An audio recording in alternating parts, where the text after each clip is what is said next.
The corpse on the floor before Langdon was hideous. The late Leonardo Vetra lay on his back, stripped naked, his skin bluish-gray. His neck bones were jutting out where they had been broken, and his head was twisted completely backward, pointing the wrong way. His face was out of view, pressed against the floor. The man lay in a frozen puddle of his own urine, the hair around his shriveled genitals spidered with frost. Fighting a wave of nausea, Langdon let his eyes fall to the victim's chest. Although Langdon had stared at the symmetrical wound a dozen times on the fax, the burn was infinitely more commanding in real life. The raised, broiled flesh was perfectly delineated, the symbol flawlessly formed. Langdon wondered if the intense chill now raking through his body was the air conditioning or his utter amazement with the significance of what he was now staring at. Illuminati. His heart pounded as he circled the body, reading the word upside down, reaffirming the genius of the symmetry. The symbol seemed even less conceivable now that he was staring at it. "Mr. Langdon." Langdon didn't hear. He was in another world, his element, a world where history, myth, and fact collided, flooding his senses. The gears turned. "Mr. Langdon." Kohler's eyes probed expectantly. Langdon didn't look up. His disposition now intensified, his focus total. "How much do you already know?" "Only what I had time to read on your website. The word Illuminati means the Enlightened Ones. Is it the name of some sort of ancient brotherhood?" Langdon nodded. "Had you heard the name before?" "Not until I saw it branded on Mr. Vetra." "So you ran a web search for it?" "Yes." "And the word returned hundreds of references, no doubt." "Thousands," Kohler said. "Yours, however, contained references to Harvard, Oxford, a reputable publisher, as well as a list of related publications. As a scientist, I have come to learn that information is only as valuable as its source. Your credentials seemed authentic." Langdon's eyes were still riveted on the body. Kohler said nothing more. He simply stared, apparently waiting for Langdon to shed some light on the scene before them. Langdon looked up, glancing around the frozen flat. "Perhaps we should discuss this in a warmer place?" "This room is fine." Kohler seemed oblivious to the cold. "We'll talk here." Langdon frowned. The Illuminati history was by no means a simple one. I'll freeze to death trying to explain it. He gazed again at the brand, feeling a renewed sense of awe. Although accounts of the Illuminati emblem were legendary in modern symbology, no academic had ever actually seen it. Ancient documents described the symbol as an ambigram, ambi meaning both, signifying it was legible both ways. And although ambigrams were common in symbology, swastikas, yin-yang, Jewish stars, simple crosses, the idea that a word could be crafted into an ambigram seemed utterly impossible. Modern symbologists had tried for years to forge the word Illuminati into a perfectly symmetrical style, but they had failed miserably. Most academics had now decided the symbol's existence was a myth. "So, who are the Illuminati?" Kohler demanded. Yes, Langdon thought. Who, indeed? He began his tale. "Since the beginning of history," Langdon explained, "a deep rift has existed between science and religion. Outspoken scientists like Copernicus were murdered," Kohler interjected. "Murdered by the Church for revealing scientific truths.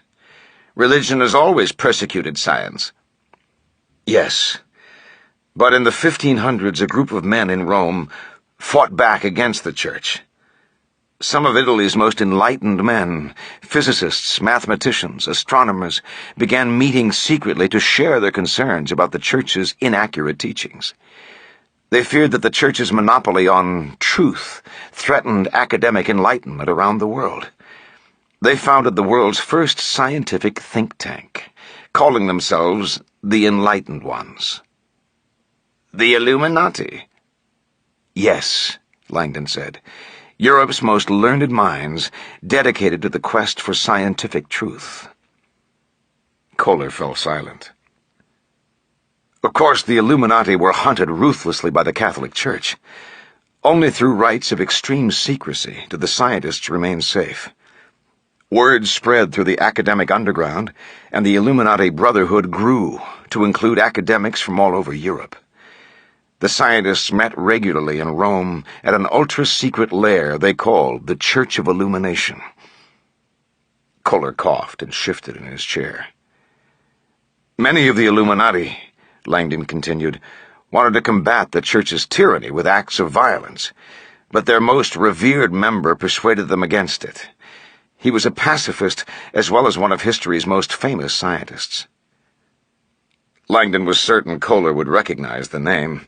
Even non-scientists were familiar with the ill-fated astronomer who had been arrested and almost executed by the Church for proclaiming that the sun, and not the Earth, was the center of the solar system. Although his data were incontrovertible, the astronomer was severely punished for implying that God had placed mankind somewhere other than at the center of his universe. His name was Galileo Galilei, Langdon said. Kohler looked up. Galileo? Yes. Galileo was an Illuminatus. And he was also a devout Catholic. He tried to soften the Church's position on science by proclaiming that science did not undermine the existence of God, but rather reinforced it. He wrote once that when he looked through his telescope at the spinning planets, he could hear God's voice in the music of the spheres. He held that science and religion were not enemies, but rather allies, two different languages telling the same story, a story of symmetry and balance, heaven and hell, night and day, hot and cold, God and Satan. Both science and religion rejoiced in God's symmetry, the endless contest of light and dark. Langdon paused, stamping his feet to stay warm. Kohler simply sat in his wheelchair and stared. Unfortunately, Langdon added, the unification of science and religion was not what the Church wanted. Of course not, Kohler interrupted. The Union would have nullified the Church's claim as the sole vessel through which men could understand God. So the Church tried Galileo as a heretic, found him guilty, and put him under permanent house arrest. I'm quite aware of scientific history, Mr. Langdon. But this was all centuries ago. What does it have to do with Leonardo Vetra? The million-dollar question. Langdon cut to the chase. Galileo's arrest threw the Illuminati into upheaval. Mistakes were made, and the Church discovered the identities of 4 members, whom they captured and interrogated. But the 4 scientists revealed nothing, even under torture. Torture? Langdon nodded. They were branded alive, on the chest, with the symbol of the cross. Kohler's eyes widened, and he shot an uneasy glance at Vetra's body. Then the scientists were brutally murdered. Their dead bodies dropped in the streets of Rome as a warning to others thinking of joining the Illuminati. With the Church closing in, the remaining Illuminati fled Italy. Langdon paused to make his point. He looked directly into Kohler's dead eyes. The Illuminati went deep underground, where they began mixing with other refugee groups fleeing the Catholic purges, mystics, alchemists, occultists, Muslims, Jews. Over the years, the Illuminati began absorbing new members. A new Illuminati emerged, a darker Illuminati, a deeply anti-Christian Illuminati. They grew very powerful, employing mysterious rites, deadly secrecy, vowing someday to rise again and take revenge on the Catholic Church. Their power grew to the point where the Church considered them the single most dangerous anti-Christian force on earth. The Vatican denounced the Brotherhood as Shaitan. Shaitan. It's Islamic. It means adversary. God's adversary. The Church chose Islam for the name because it was a language they considered dirty. Langdon hesitated. Shaitan is the root of an English word. Satan. An uneasiness crossed Kohler's face. Langdon's voice was grim. Mr. Kohler, I don't know how this marking appeared on this man's chest, or why, but you are looking at the long-lost symbol of the world's oldest and most powerful satanic cult.